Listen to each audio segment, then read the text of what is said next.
had some. I probably shouldn't say it. I had some Diet Dew up there. Oh man, that would have been perfect. Can't do that. I'll be sending you another jacket. Well, hey, first off, you tell me when we're recording. But we're not. No, tell me when we are. Okay. I gotta. Yeah, we're good. You good, Shane? Yeah. Good. I mean, all right, y'all are the best. You had me a Diet Dr. Pepper, but the most important thing is, do we have an autographed koozie for David Carnell? Okay, because if his son goes back and doesn't have an autographed koozie from the SEC podcast, it's going down. I've already DM'd It's going him. down. We're Okay. good. The only one I had was this ugly orange one, and I was Doesn't like, matter. I'm not sending that one. Oh, back. really? I'm not sending. No, we're going to send him something nice. Yeah. But I did make an agreement with him. I said I've got to get some of that popcorn first. Yeah. Luther brought the chips. I had I know. chips, but nobody brought popcorn. So I thought we'd start a little barter system. We do. Hey, tell me about this golf game. Like, are you trying to? Why do you keep sending out pictures of golf carts? Golf carts, yeah, just thoughts and prayers, Why?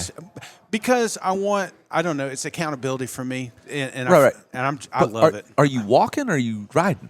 Well, we're riding, but sometimes it's cart path only. There's Which is the worst golf ever. I would rather not play.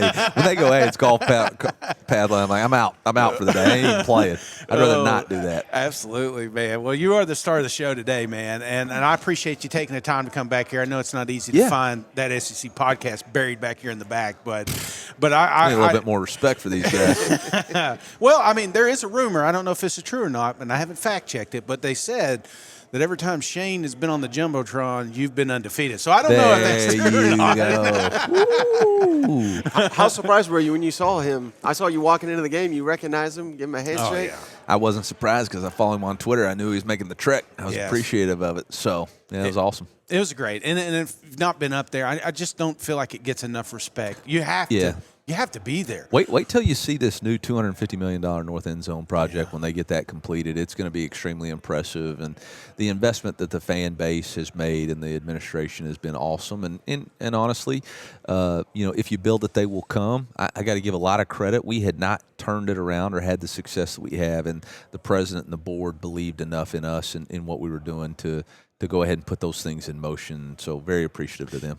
And seeing that is, I guess, for an outsider perspective, somebody that doesn't follow Mizzou, what are some other things that are in the works right now that they may not know now, but they will know soon enough about the steps that you've made? Not just you, but everybody that's around you. Well, I mean, I think honestly, like the indoor facility was huge. That's a practice facility. But since that's been open, we've been on this run.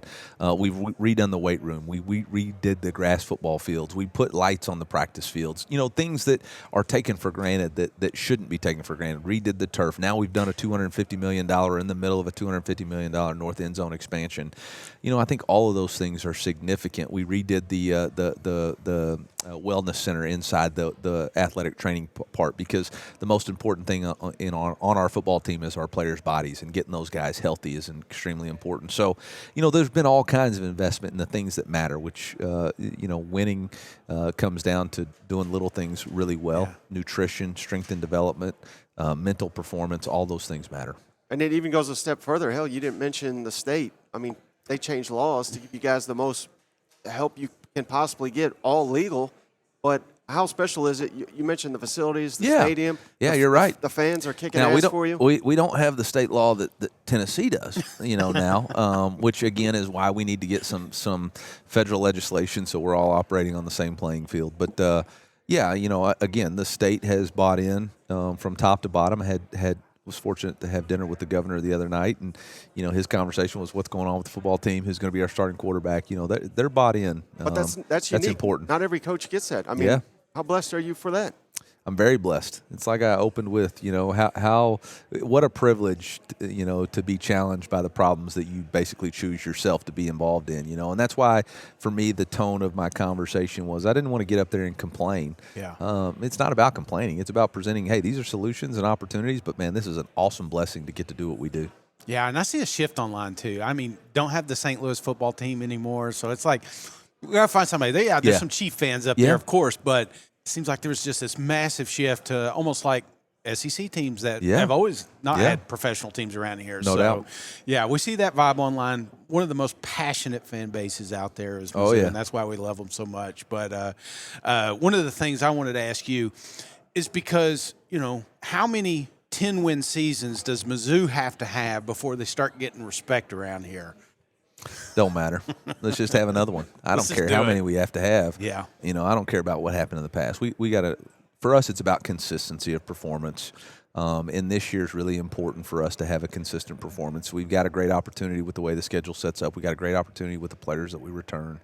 We got a great opportunity because we have such a great fan base who gives us a home field advantage. So we got to take advantage of the opportunity. I'm not going to worry about respect or lack of respect. That stuff doesn't matter. Just get after it, man. Let's just get another win. Hey, I saw you over there with Cole Kubelik. We had him on earlier. We love Cole. I don't think there's someone in this space that is not as knowledgeable as him on the game of football. Yeah. We asked him, who's the best assistant coach in the SEC without hesitation? He said Kirby Moore. Yeah. What's your thoughts on someone like Cole saying that?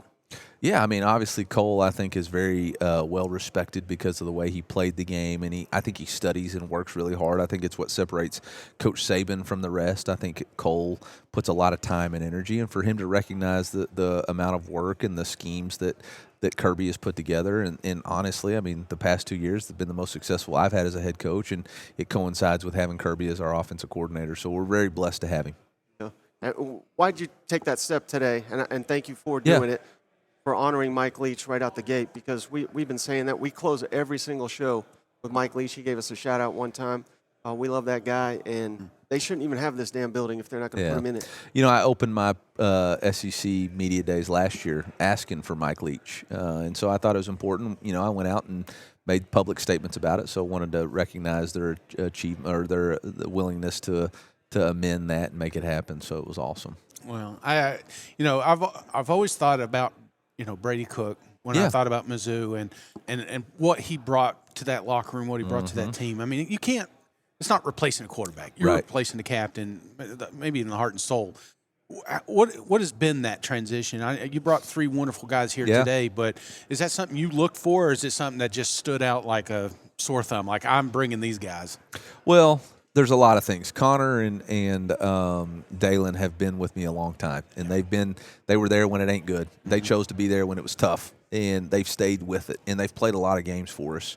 And Zion Young's just got a great energy about him, and the team really rallies about him. So that those were really the three easy decisions. I think for me with those guys, Brady was a guy who set the standard and was disciplined to the standard.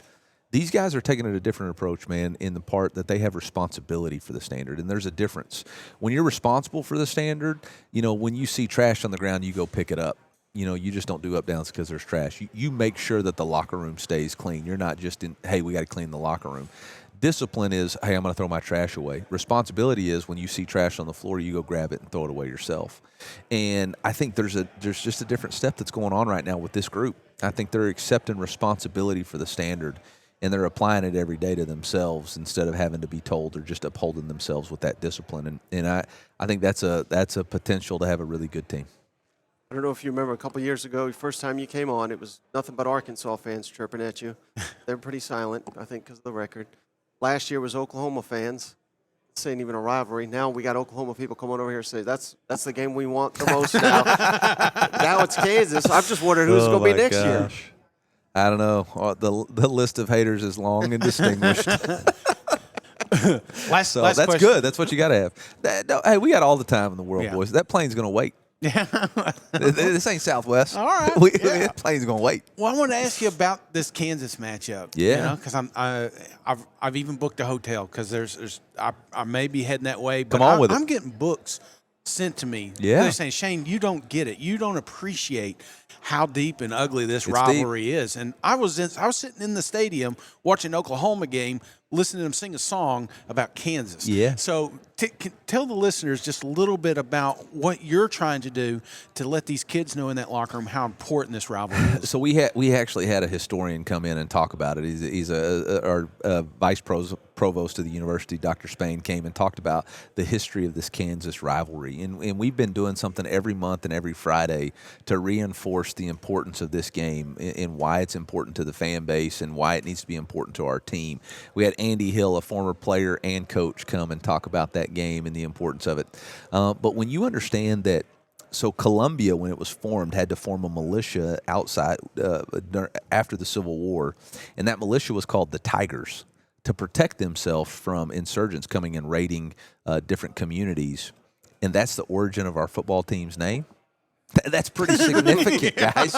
Okay, and there's some things that the state of Missouri did over in Kansas that aren't exactly nice either. Okay, so both sides, but it's deep, and it's distinguished, and it's ugly, and there's people were dead. They're dead because of the Missouri Kansas border wars. Absolutely. And so it's long and dark, and there's some in football. 1960 was the best football team in Missouri history, and they have a chance to go undefeated. They play Kansas. Kansas knowingly plays an ineligible player who, by the way, was the best player on their team and pretty much single-handedly won the game, and then the next week declares him ineligible, which keeps Missouri from playing for the national championship. So, I think there's a lot of history there that says, woof, that's kind of tough, And then there's this idiot football coach that holds up a sign in the student section that says 5 level of violations, which if I'd have known the NCAA wasn't going to do anything about it, I might not have done that, but oh well. Yeah, so. How many calls from? I see him over here. Did you get any text from Sankey after that one? Not that one. I've received a few phone calls. I told him today, hey man, I'm going to go on there and say some things, and he gave me that look like, no. But you know what? At the end of the day, I got an opinion, and I'm going to share it. And the definition of insanity is doing the same thing over and over again, expecting a different result. If we think letting a human committee decide the 11 best teams in college football is the right approach, it blows my mind. We don't love it in basketball, and we complained about it last year. Why would we add more to that? Like, let's decide it on the field. Let's have playing games. Let's expand it. I said this on the stage. The two most important people in college athletics are the players and the fans. It's not the commissioners. It's not the coaches. It's not the conference alignments. And it's not the media. It's the players and the fans. And what's best for them? What's best for them is more access to games and opportunities. That's best for the players, and it's best for the fans to keep them engaged. And so how do we create more access? If we're going to expand the playoff from 12 to 14 or 16, that is inconsequential.